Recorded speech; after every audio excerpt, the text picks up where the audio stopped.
Everybody, welcome back to our channel. ఈరోజు వీడియోలో మనం మన డైలీ లైఫ్లో యూజ్ చేసే కొన్ని వర్డ్స్ అండ్ సెంటెన్సెస్ని ఇంగ్లీష్లో ఏ విధంగా చెప్పాలో ఈ వీడియోలో తెలుసుకుందాం. వీడియోని చివరి వరకు చూడడానికి ప్రయత్నించండి. వీడియో కనుక నచ్చినట్లయితే లైక్ చేయండి, షేర్ చేయండి. అలాగే మరిన్ని ఇంట్రెస్టింగ్ వీడియోస్ కోసం నా ఛానల్ని మీరు సబ్స్క్రైబ్ చేయండి. ఇప్పుడైతే మనం టాపిక్లోకి వెళ్ళిపోదామా? Let's get in to the topic. First sentence is ఎక్కడ పడితే అక్కడ నిలబడవద్దు. ఎక్కడ పడితే అక్కడ నిలబడవద్దు. మనం ఇలా చెప్పాలనుకున్నప్పుడు ఈ సెంటెన్స్ని మనం ఇంగ్లీష్లో don't stand as and where you want.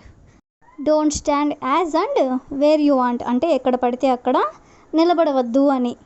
Next sentence is ఆమె ఫోన్ ఎక్కడ పడితే అక్కడ పెడుతుంది.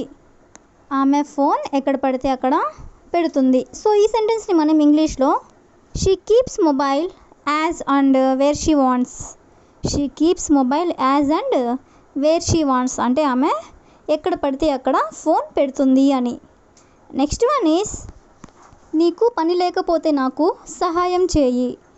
నీకు పని లేకపోతే నాకు సహాయం చేయి.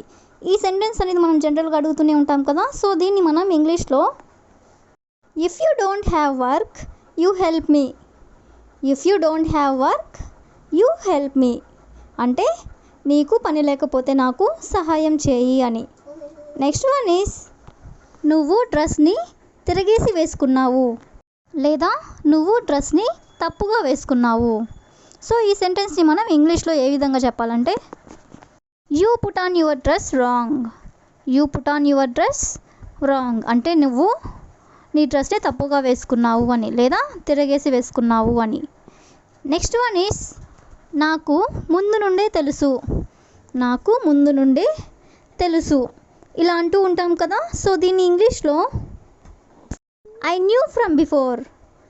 ఐ న్యూ ఫ్రమ్ బిఫోర్ అంటే నాకు ముందు నుండే తెలుసు అని.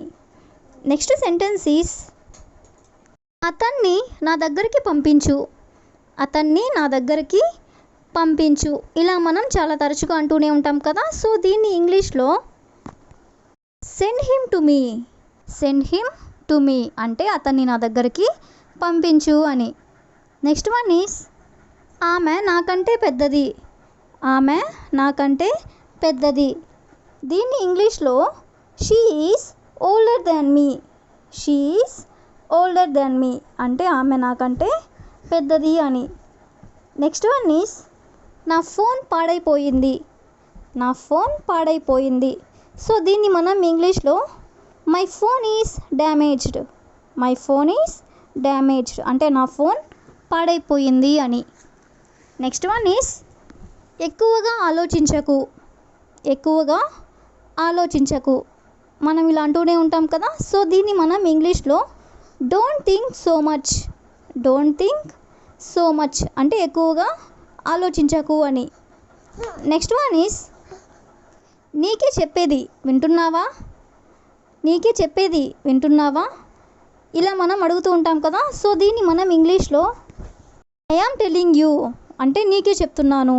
ఆర్ యూ లిజనింగ్ అంటే నువ్వు వింటున్నావా అని. నీకే చెప్తున్నాను నువ్వు వింటున్నావా.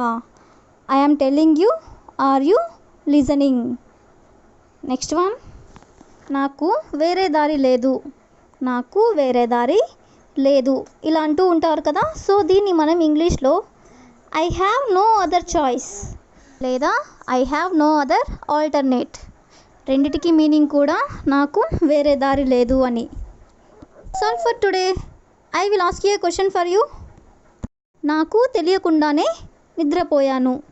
నాకు తెలియకుండానే నిద్రపోయాను. If you know this one in English please comment in the comment section.